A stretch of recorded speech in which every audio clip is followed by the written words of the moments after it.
ये जंग स्वराज जो अभी निकला है नया पार्टी, तो ये समझो कि बीजेपी का बी टीम यही है, मेहनत कर रहा है। उसी तरीके से हमारे यहाँ मास्टर साहब पहुँचाया घर घर तक बीजेपी को, कोचा धामन के अंदर। अभी मुझे मुसलमानों का वोट नहीं चाहिए। चाहिए। जब वो खुले अल्फाज में जब बोल दिया कि मुसलमानों का वोट नहीं चाहिए, और जब कब तक आप चटाई बिछाते रहिएगा आरजेडी वालों के, कब तक इसका जो है कि झोली पकड़ते रहिएगा। अरे आप झोली पकड़ने की दूसरे को ताकत रखिए ना भाई। जो जंग स्वराज के बारे में कह रहे थे, जंग स्वराज इतना अच्छा पार्टी है, जैसे यहाँ हमारे यहाँ मास्टर साहब पहले घर घर तक पहुँचाया बीजेपी को जी जी, ठीक है। उसके बाद जाके मतलब घर घर तक पहुँचाने के बाद वो तो जेडीयू का नाम था, बीजेपी का काम कर रहा था। उसी तरह से जंग स्वराज है।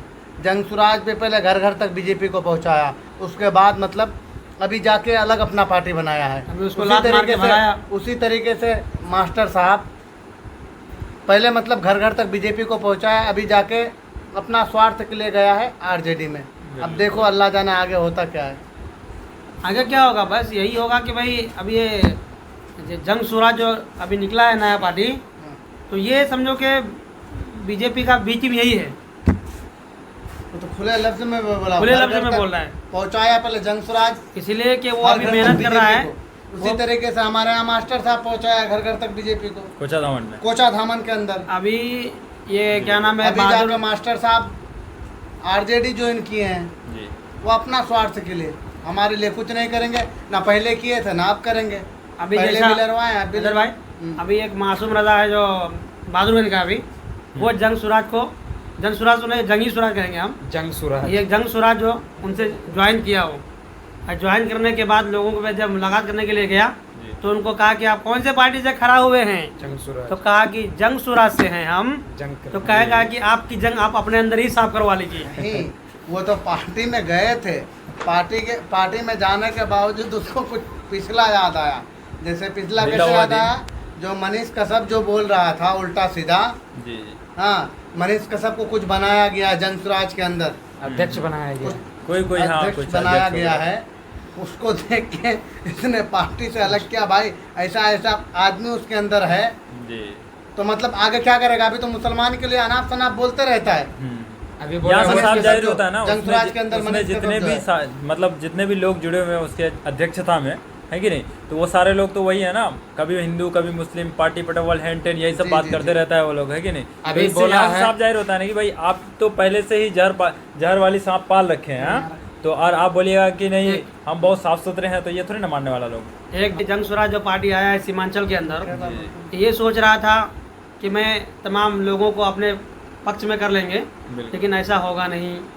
इसीलिए कि इन लोगों का मिशन है, भागलपुर में एक आदमी था, उसका नाम है मुशीर खान, वो उसी पार्टी को ज्वाइन किया है, और उन लोगों का मिशन ये था कि घर घर में पहले इन पार्टी की आवाज़ को लगाएं, घर घर पहुंचा देंगे, घर घर में पहुंचा देंगे, अनाउंस करेंगे, उसके बाद फिर अनाउंस करेंगे। जी जी।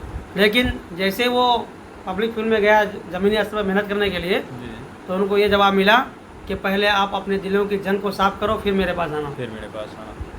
उसके बाद कोई जवाब नहीं रहा और कि वो जवाब दे सकता है, इसलिए कि वो तो पहले ही कह दिया है कि मुझे मुसलमानों का वोट नहीं चाहिए।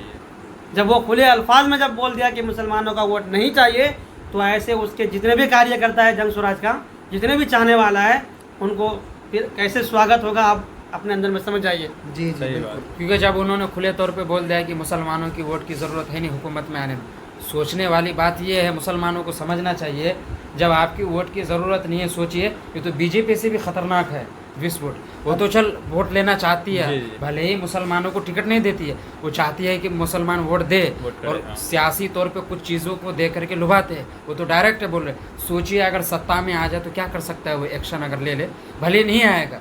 तो मुसलमानों को अभी समझने की ज़रूरत है। हम लोगों को तमाम चीज़ों को मद्देनज़र रखते हुए आज खुले तौर पे 1992 का मामला दोहराया गया। असद साहब ने भी खुले अल्फाज में कहा है कि खुलेआम गुंडागर्दी है, और अखिलेश यादव की जो सरकार है वो मिला हुआ है। तो बिहार वालों को कह रहे हैं, और हमने कुछ लोगों से पूछा या वो कह रहे हैं कि हमारे राज्य अभी सुरक्षित है, जो कुछ हो रहा है आजू बाजू में हो रहा है। तो उनका साफ लफ्ज़ों में कहने का मतलब ये है कि पटना में कोई मशहूर मस्जिद वहाँ हमला हो जाए तब मानेंगे कि हमारे यहाँ हमला हुआ, किशन में किसी मस्जिद में हमला हो जाए तब मानेंगे यहाँ गुस्सा है। कि हम लोगों को अभी कोई टेंशन नहीं है, इसलिए हम दूसरी पार्टियों को सपोर्ट करते हैं। ये जो असद साहब आए हैं ये मुसलमानों को गुमराह कर रहे हैं। तो अभी एक चीज़ जैसे अभी हजरत ने बोला कि अक्सर मतलब एक चीज़ गेस किया मैंने कि जब भी इलेक्शन टाइम में आता है, विधानसभा हो या फिर लोकसभा, तो अक्सर उसी टाइम पे हिंदू मुस्लिम का झगड़ा होता है, चाहे वो मस्जिद को लेकर के हो या फिर मदरसे को लेकर के हो। तो हर हाल में एक चीज़ तो कर रहा है बीजेपी वालों ने कि भाई मैं किसी न किसी मैटर में हिंदू और मुस्लिम को एक जगह लड़ा दूं और फिर मैं एक तरफ से हिंदू का जितनी भी वोट आती है वो सारे चीज़ मेरे तरफ आ जाए और मुसलमानों की वोट अलग अलग पार्टियों में चली जाए। तो हम मुसलमानों से यही कहना चाहेंगे भैया कि वो अपने हालात के हिसाब से अपने आप को मजबूत कर रहा है और हम लोग क्या कर रहे हैं कि एक दूसरे के चक्कर काट रहे हैं कुछ रुपए के चक्कर में। तो बस उन लोगों के लिए क्या करना चाहेंगे जो लोग अभी भटक रहे हैं और जो भटक चुके हैं वो लोग भी, ताकि समझ जाए, कुछ ऐसी बात बताएं उन लोग के। जीता जागता मिसाल जैसे कुछ आदमी अंजाम लगाते हैं अख्तरुल ईमान पर कि बोलते हैं कि पहले वो आरजेडी में थे, उससे पहले जेडीयू में थे।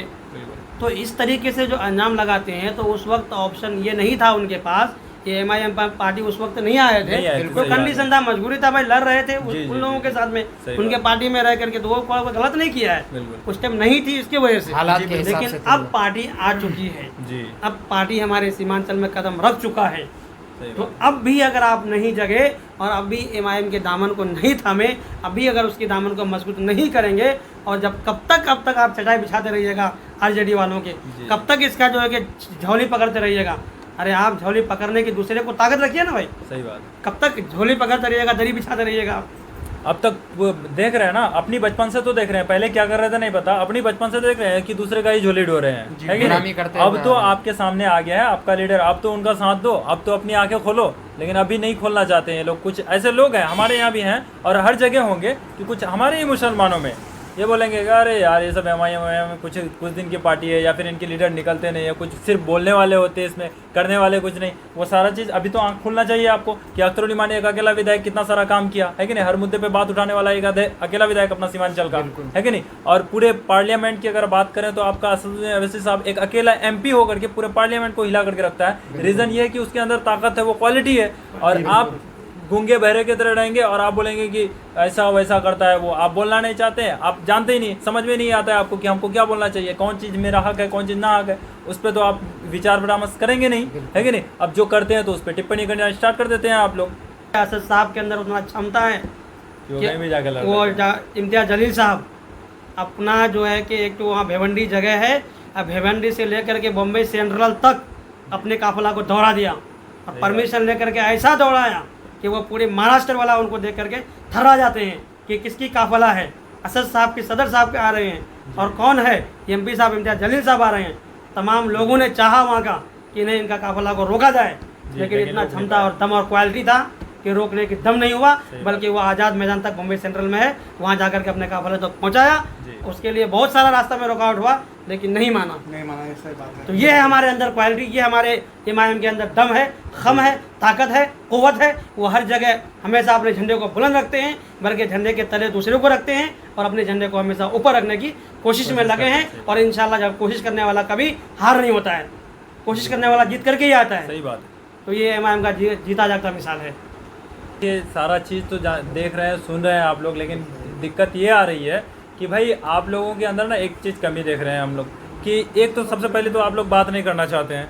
भाई कभी भी खुल के बात करो ना यार, आते हो बताओ ना, जो समझ नहीं रहे उसको समझाओ। ऐसे नहीं समझता है, सोशल मीडिया के माध्यम से समझाओ, डायरेक्टली नहीं समझ रहे, या फिर सोशल मीडिया के सामने नहीं समझ जा सकते तो डायरेक्टली मिलजुल के समझाओ, है कि नहीं। लेकिन समझाओ, जहाँ हम लोग डूब रहे हैं, अगर किसी को डूबते हुए देखो तो भैया अगर आपको तैरने आता है तो कम से कम कोशिश करो कि उसे बचा लिया जाए। और अगर आप उसी के साथ डूबने लगे हैं तो फिर इसमें तो बेवकूफ़ी के अलावा कोई दूसरा और चारा नहीं है। मैं आप लोगों से यही कहना चाहता हूँ कि वीडियोज़ को शेयर करो, कम से कम उन लोगों तक पहुँचाओ जहाँ तक कि लोग जब समझ नहीं पा रहे हैं या फिर नहीं चाह रहे हैं या फिर कुछ कमी होगी उनके अंदर, जो कि इधर उधर भटक रहे हैं, तो वो लोग का भटकना ख़त्म हो जाए और हमारी एमआईएम के साथ, जो एमआईएम का संगठन है उसके साथ जुड़े।